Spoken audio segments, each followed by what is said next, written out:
আজকে আমরা পদার্থবিজ্ঞান প্রথম পত্রের দ্বিতীয় অধ্যায় অর্থাৎ ভেক্টর নিয়ে আলোচনা করব।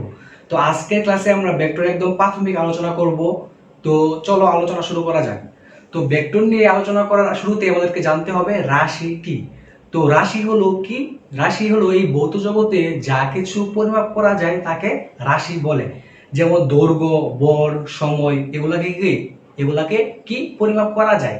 এজন্য এদেরকে প্রত্যেকটা টার্মকে কি বলে? রাশি বলে। কিন্তু রাশি নয় কোনগুলা? যাদেরকে পরিমাপ করা যায় না।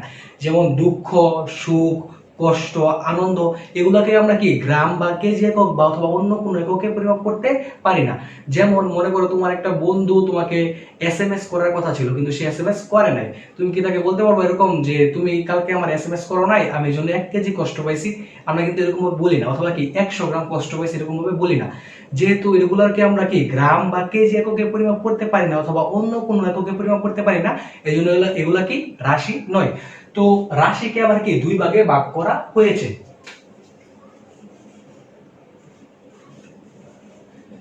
এই রাশির মধ্যে একটা হলো কি স্কেলার রাশি,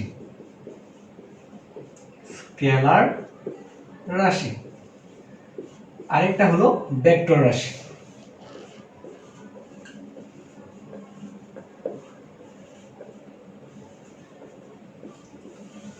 তো স্কেলার রাশি কোনগুলা?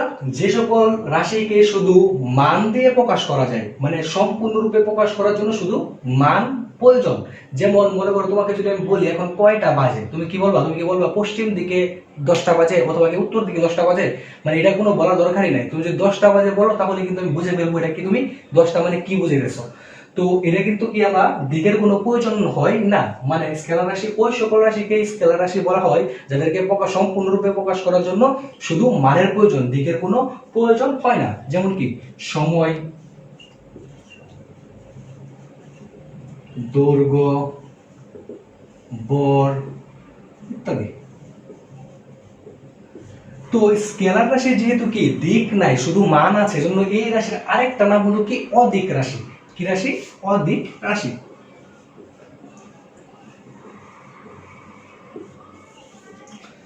তো এইদিকে ভেক্টর রাশি। তো ভেক্টর রাশি কোনগুলা? যে সকল রাশিকে সম্পূর্ণরূপে প্রকাশ করার জন্য মানের সাথে সাথে কি দিকেরও প্রয়োজন হয় তাদেরকে কি বলে? তাদেরকে বলে ভেক্টর রাশি। তো ভেক্টর রাশি, তাহলে আমি আরেকটা জিনিস বলি, যেহেতু ভেক্টর রাশিকে দিকের প্রয়োজন হয় সম্পূর্ণরূপে প্রকাশ করার জন্য মানের সাথে সাথে দিকেরও প্রয়োজন হয়, এই জন্য ভেক্টর রাশির আরেকটা নাম হলো কি দিক রাশি। দিক রাশি। তো ভেক্টর রাশি অনেকগুলো ভেক্টর রাশি আছে, এগুলোকে মনে রাখার জন্য একটা ছন্দ আছে। এই ছন্দের মাধ্যমে তোমরা কি করতে পারো? ভেক্টর রাশি মনে রাখতে পারো। ছন্দটা হলো এরকম যে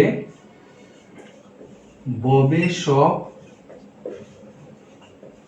প্রিয়তম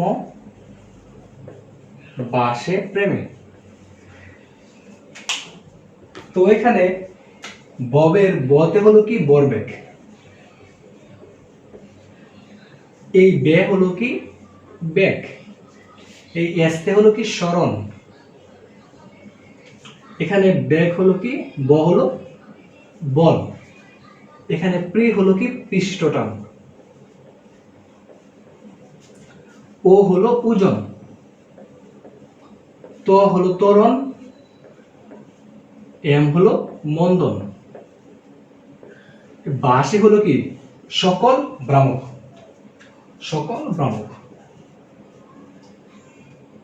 যেমন বলের ভ্রামক, চুম্বক ভ্রামক, সকল ভ্রামক কি রাশি? ভেক্টর রাশি। কিন্তু এখানে একটা বিষয় আছে যে একমাত্র জড়তার ভ্রামক হলো কি রাশি?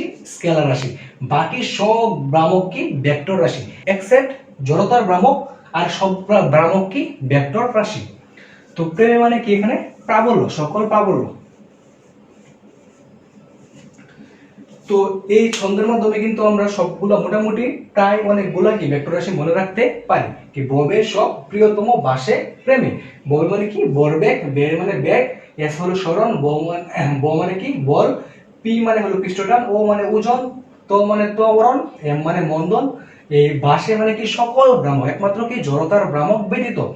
আর এখানে প্রেমে মানে কি প্রাবল্য, সকল প্রাবল্য। এগুলো কি স্কেলার রাশি এবং কি ভেক্টর রাশির উদাহরণ। তো এখন আমরা কি ভেক্টর রাশির প্রকাশ এবং কি তার মান কিভাবে নির্ণয় করতে হয় তা একটু দেখব।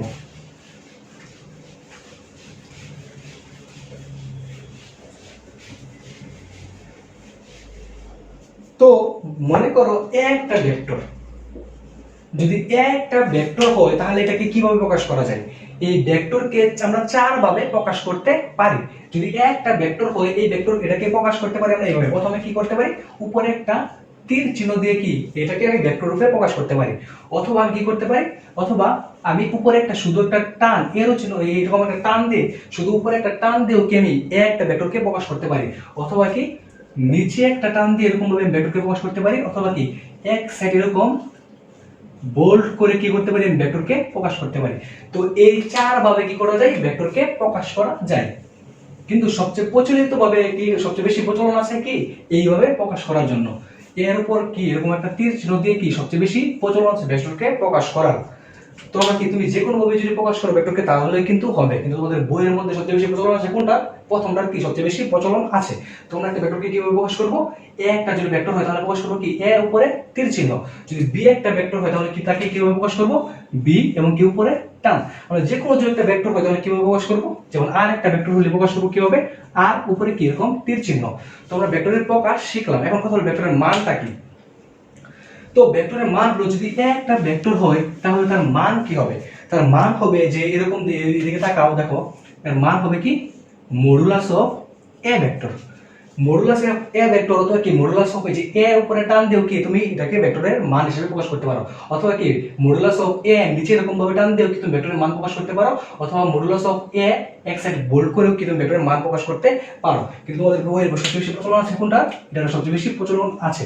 তো মডুলাস অফ এ ভেক্টর মানে কি বোঝায়, মডুলাস অফ এ ভেক্টর মানে বোঝায় যে ভেক্টরের মান কখনো ঋণাত্মক হতে পারে না। কারণ আমরা জানি কি মডুলাসের ভিতরে কোনো কিছু থাকা মানে কি তা ধনাত্মক হয়ে যায়, মানে পজিটিভ হয়ে যায়। মানে মডুলাস -3 মানে কি ইকুয়াল টু 3। তো এই কথা দ্বারা বোঝানো যায় কি, তো এই কথা দ্বারা বোঝায় কি ভেক্টরের মান কখনো ঋণাত্মক হতে পারে না। একটা ভেক্টর ঋণাত্মক হতে পারে, কারণ কি যেমন আমরা কি দেখো তো, এটা হলো কি আমার পজিটিভ এক্স অক্ষ, এটা কি আমার নেগেটিভ এক্স অক্ষ, এটা কি আমার পজিটিভ ওয়াই অক্ষ, এটা কি আমার নেগেটিভ ওয়াই অক্ষ। তো ভেক্টরটা কি আমার সবসময় কি এই এক্স অক্ষের পজিটিভ দিকে যাবে এরকম না, নাকি নেগেটিভ দিকেও যেতে পারে, তখন কি আমার ভেক্টরটা ঋণাত্মক হতে পারে। কিন্তু ভেক্টরের মানও কোনো আবার কি ঋণাত্মক হবে না। কেন হবে না, কারণ এটা মডুলাসের ভিতরে আছে। তো আমরা ভেক্টরের প্রকাশ শিখলাম এবং কি ভেক্টরের মান নির্ণয় করা শিখলাম। তো ভেক্টরের মান নির্ণয় করা শিখলাম মানে ভেক্টরের মানকে কিভাবে প্রকাশ হয় তা শিখলাম। ভেক্টরের মান কিভাবে নির্ণয় করা যায় এটা আমি কি সামনে আলোচনা করব।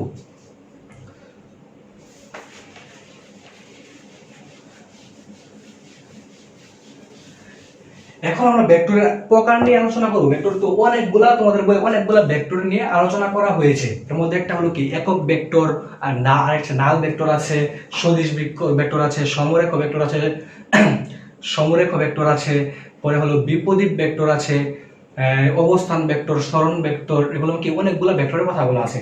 তো আমি একটু সিরিয়ালাইজ তোমাদের কি ভেক্টরের প্রকার নিয়ে আলোচনা করি।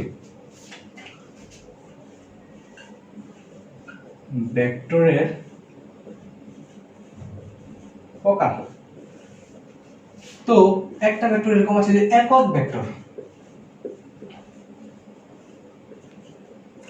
তো একক ভেক্টরটা কি, একক ভেক্টরকে আমরা কি দুই ভাবে সংজ্ঞায়িত করতে পারি। যদি আমি প্রথম একটা ভাগের কথা বলি, যে যে ভেক্টরের মান এক একক তাকে বলা হয় কি একক ভেক্টর।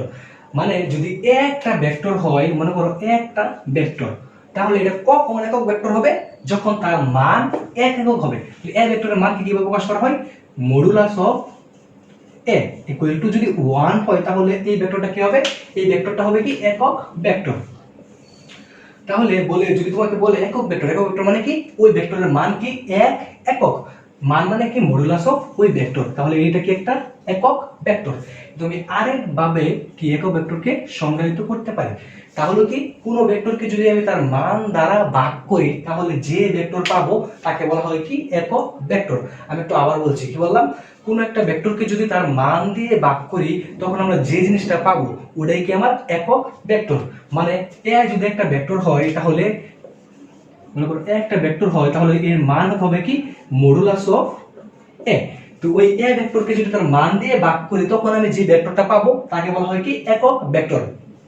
তো একক ভেক্টরকে স্মল লেটার দিয়ে প্রকাশ করা হয়।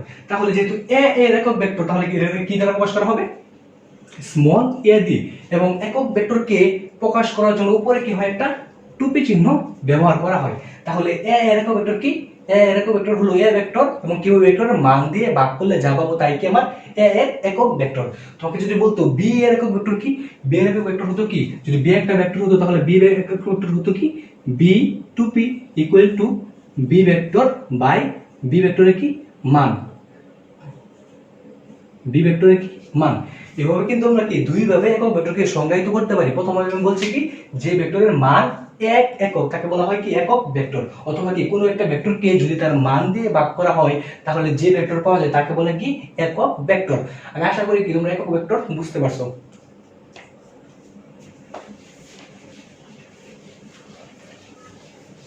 তো আরেকটা এরকম ভেক্টর আছে, তার নাম হলো কি নাল ভেক্টর, নাল বা শূন্য ভেক্টর। নাল বা শূন্য ভেক্টর জিনিসটা আসলে কি? নাল বা শূন্য ভেক্টর হলো কি, যে ভেক্টরের মান শূন্য তাকে বলা হয় কি নাল বা শূন্য ভেক্টর। এখন এই একক এই নাল ভেক্টরের কোনো কি দিক নেই, অর্থাৎ এর কি মানও নেই এবং কি দিকও নেই। মানে আমি তোমাকে যদি বলি এই যে একটা ফুটা না, একটা বিন্দু, এই বিন্দু না, এই বিন্দুটা কি একটা নাল বা শূন্য ভেক্টর। কারণ কি আমরা জানি কি নাল বা শূন্য ভেক্টরের ক্ষেত্রে তার শীর্ষবিন্দু এবং কি পাদবিন্দু একই হবে। দেখো তো এই বিন্দুর ক্ষেত্রে তার শীর্ষবিন্দু যেটা, তার কি পাদবিন্দু কি সেটাই না। তাহলে এই বিন্দুটা কি একটা, এটা হলো একটা নাল ভেক্টর। আর নাল ভেক্টরকে প্রকাশ করা হয় কিভাবে? জিরো ভেক্টর, এরকম ভাবে কি নাল ভেক্টরকে প্রকাশ করা হয়। আর একটা বিষয় মনে রাখবা কি নাল ভেক্টরের পাদবিন্দু এবং কি শীর্ষবিন্দু একই। এখন আরেকটা বিষয় যে একটা আমরা নাল ভেক্টর কিভাবে পাবো, নাল ভেক্টর পাওয়ার জন্য কি করতে হবে? আমার সমজাতীয় দুইটা ভেক্টরকে যদি আমি বিয়োগ করি, সমজাতীয় দুইটা ভেক্টর যদি বিয়োগ করি, মানে ধরো একটা ভেক্টর a ইকুয়াল টু যদি আমি কই 5i, আরেকটা ভেক্টর যদি আমি কই 5i b equal to 5i, তাহলে সমজাতীয় দুইটা ভেক্টর না, মানে দুইটা ভেক্টর কি মান সমান। তাহলে এই দুইটা ভেক্টরকে যদি বিয়োগ করি তাহলে কি পাবো? আমি শূন্য ভেক্টর, মানে a মাইনাস b। তাহলে কি হচ্ছে আমার 5i মাইনাস 5i, তাহলে কি হচ্ছে আমার বিয়োগ হচ্ছে। অথবা কি বিপরীত মানে দুইটা ভেক্টরকে যদি আমি যোগ করি, মানে a ইকুয়াল টু যদি 5i হতো এবং b ইকুয়াল টু যদি মাইনাস 5i হতো, তাহলে কি করতাম? আমি যদি যোগ করতাম তাহলে আমি কি পাতাম? তাহলে আমি যখন 5i প্লাস মাইনাস 5i কত হতো? 0 হতো।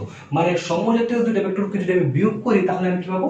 নাল ভেক্টর পাবো। অথবা কি বিপরীত জাতীয় দুইটা ভেক্টরকে যদি আমি যোগ করি তাহলে কি পাবো? আমরা নাল ভেক্টর পাবো।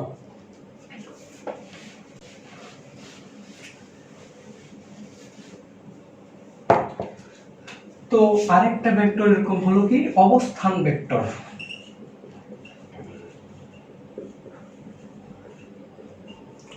তো অবস্থান ভেক্টর কাকে বলে? অবস্থান ভেক্টর হলো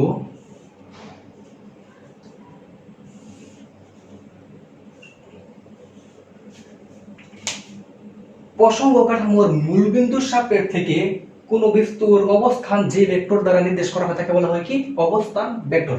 এখন তোমাকে যদি আমি বলি ওপি, ওপি আসলে কি নির্দেশ করতেছে বলতো? ওপি আসলে ও থেকে পি এর দূরত্ব নির্দেশ করতেছে। তাহলে এই ওপি ভেক্টরটা কি? ওপি ভেক্টরটাই হলো তার অবস্থান ভেক্টর। প্রসঙ্গ কাঠামোর মূলবিন্দু থেকে কোনো একটি ভেক্টর যদি কোনো একটা বিন্দুর অবস্থান নির্দেশ করে তবে তাকে বলা হয় কি অবস্থান ভেক্টর। এখন এই অবস্থান ভেক্টরের যে দূরত্বটুকু না, এই দূরত্বটুকু বলা হয় কি ব্যাসার্ধ ভেক্টর, ব্যাসার্ধ ভেক্টর। তো এটা কি আমার ব্যাসার্ধ ভেক্টর। তো আমার কি অবস্থান ভেক্টর গেল এবং কি ব্যাসার্ধ ভেক্টর গেল। আরেকটা ভেক্টর আছে কি সরণ ভেক্টর। সরণ ভেক্টর কোনটা? সরণ ভেক্টর হলো কি নির্দিষ্ট দিকে যে দূরত্ব অতিক্রম করে তাকে বলে কি সরণ ভেক্টর। আর আমরা সরণ ভেক্টর, সরণ মানে কি জানি? সরণ মানে কি শেষ বিন্দু থেকে আদি বিন্দুর দূরত্ব, এটা কি আমার সরণ। আরেকটা ভেক্টর আছে এরকম কি সদিশ ভেক্টর।